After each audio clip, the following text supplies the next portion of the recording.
The wind blows hard across the wild, dark hills of Yorkshire.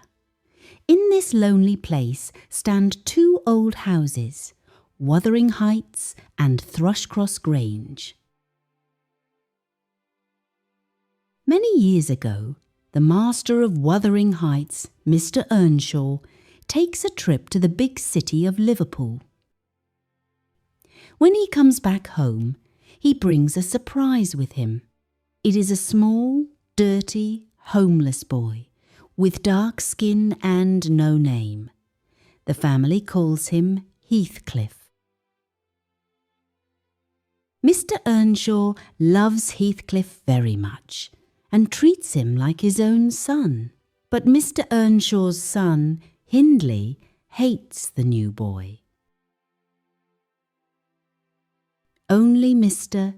Earnshaw's daughter, Catherine, becomes a close friend to Heathcliff.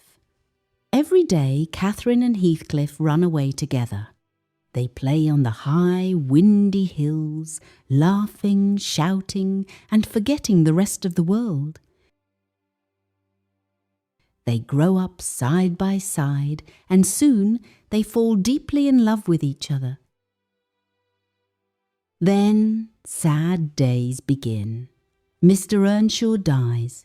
Hindley becomes the new master of the house, and he wants to pay Heathcliff back for all the old jealousy. Hindley stops Heathcliff from going to school. He takes away his books and makes him work hard all day long like a common farm servant. Heathcliff has to live in the stables, but his love for Catherine keeps him strong. Life changes when Catherine and Heathcliff walk near the big, beautiful house called Thrushcross Grange. This house belongs to the Linton family. Two rich, polite children live there, Edgar and Isabella Linton. One night, a dog bites Catherine's foot, and the Lintons take her into their warm, clean home to help her heal. Catherine stays at Thrushcross Grange for 5 weeks.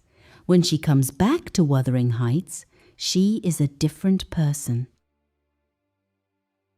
She wears pretty dresses, her manners are soft and polite, and she looks like a rich young lady.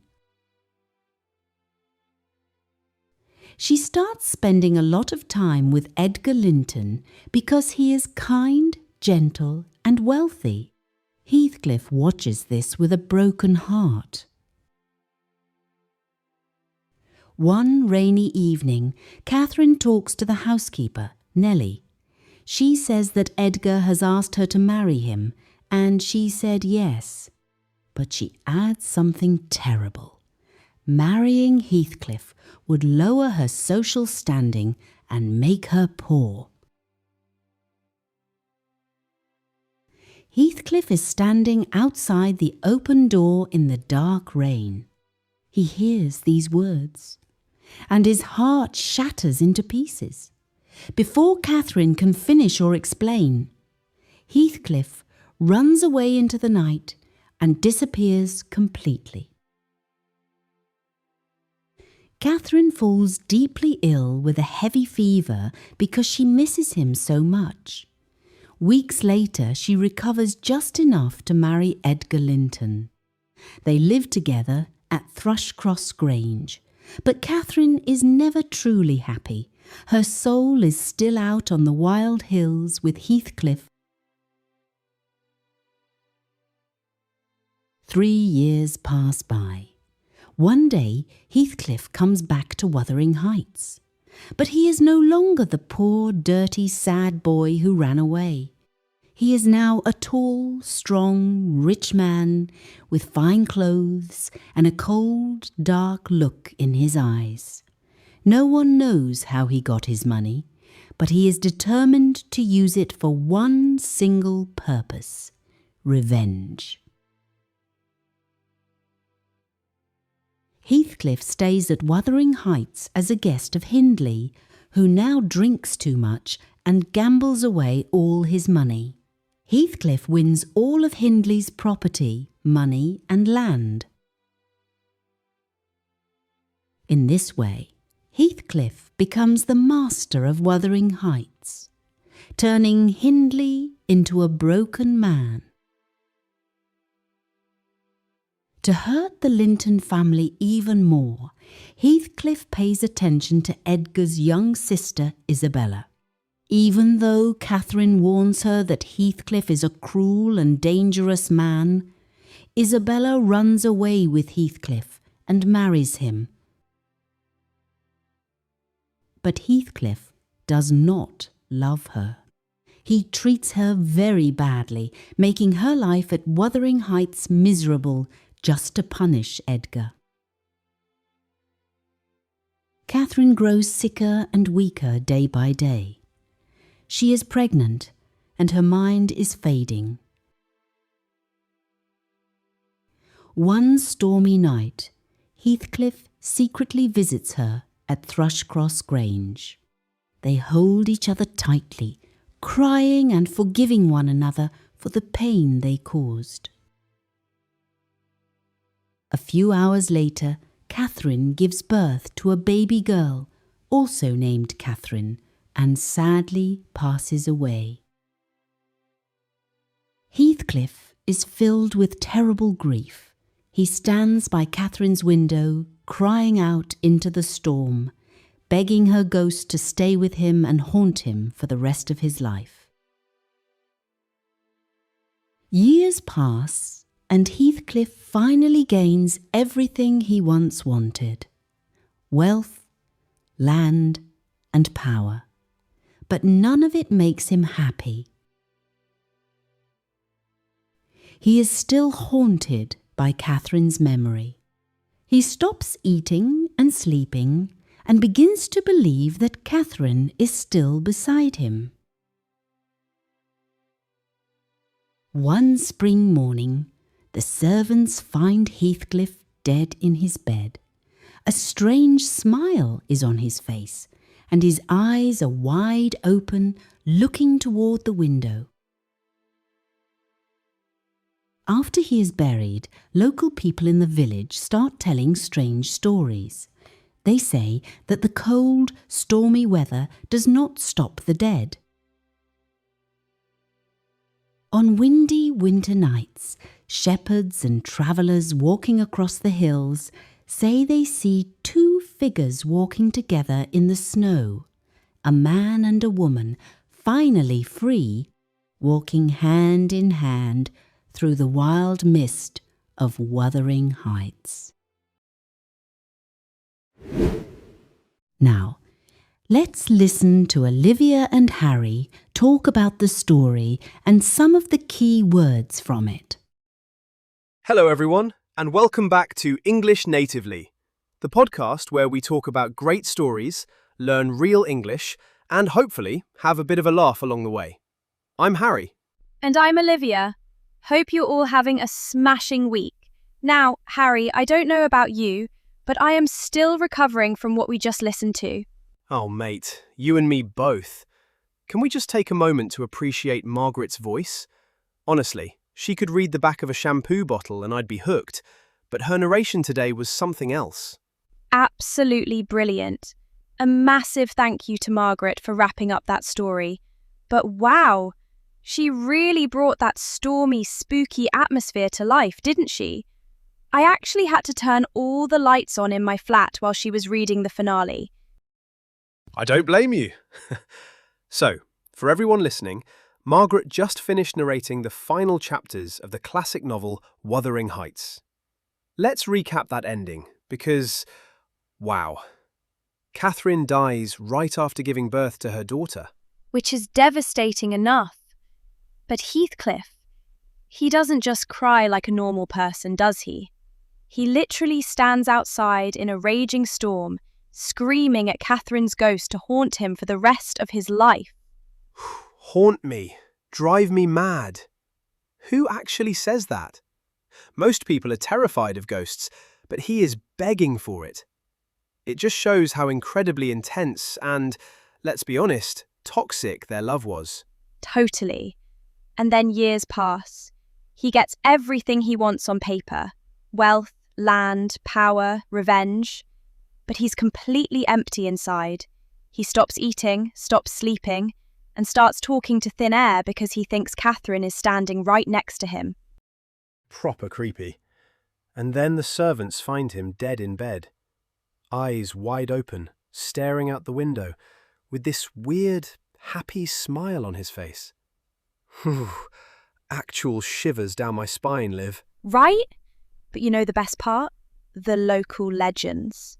The villagers swear that the bad weather doesn't stop the dead. Travellers walking across the cold, snowy moors say they still see two ghosts, a man and a woman, walking hand in hand through the mist. Finally free.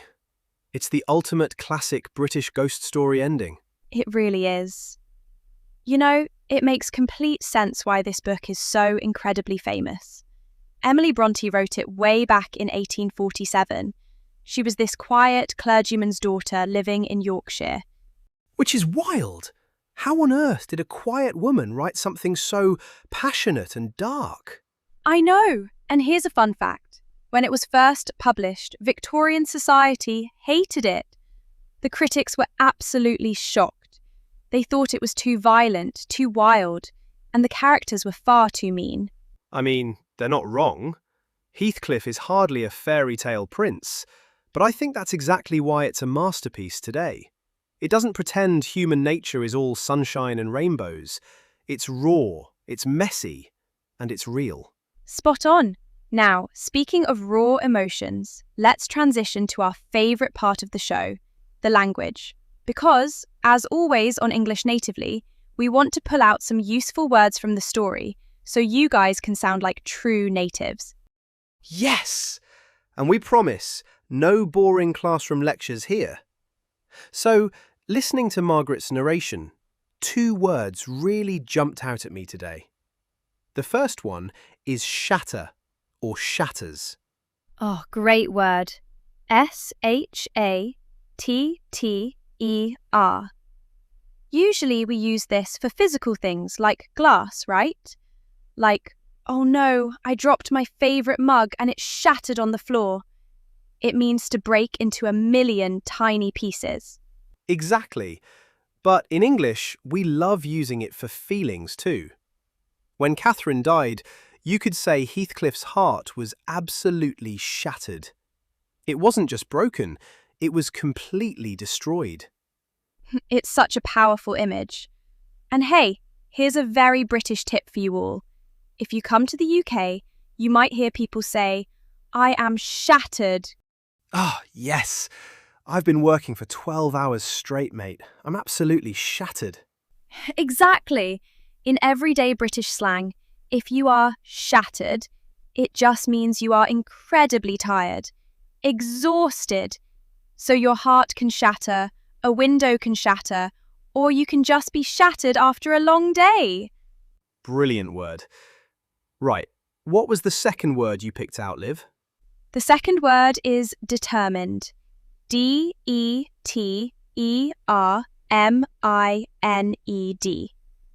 Heathcliff was definitely determined, wasn't he? Without a doubt. Being determined means you have made a firm decision to do something, and you will not let anyone or anything stop you. Heathcliff was determined to get his revenge. He really was. He didn't care who got in his way. But guys, you can use this in a very positive way too. For example, I am determined to speak English fluently. Love that example. If you listen to English Natively every week, you are definitely determined. It shows you have a strong will and a clear goal. Exactly. So, we've got shatter and determined. Time for a quick pop quiz, ping pong style. Ready, Harry? Born ready. Hit me. Okay, I really want to run a marathon next year, so I am waking up at 5 a.m. every single day to run. What am I? You are determined, and also a little bit crazy for waking up at 5 a.m. Fair point. Okay, question 2. Imagine my phone falls out of my pocket and hits the concrete. What happens to the screen? The screen shatters. And honestly, your bank account probably shatters too, because fixing those things is terribly expensive. So true. Well, there you go, everyone. 2 fantastic native-level words to use this week. Try writing a sentence with them in the comments below. Before we go, Liv, quick question. Would you ever go for a romantic walk on the Yorkshire moors in the snow? Are you having a laugh? With Heathcliff and Catherine's ghosts wandering about? No, thank you. I'll stay inside with a hot cup of tea and my cat. Wise choice. I'd probably run a mile if I saw a ghost in the mist anyway. Same. Well, that's all we have time for today on English Natively. A huge thank you once again to Margaret for her wonderful storytelling. Make sure you practice your new vocabulary, guys. And don't forget to hit that subscribe button so you never miss an episode. See you next time. Cheers, everyone. Bye.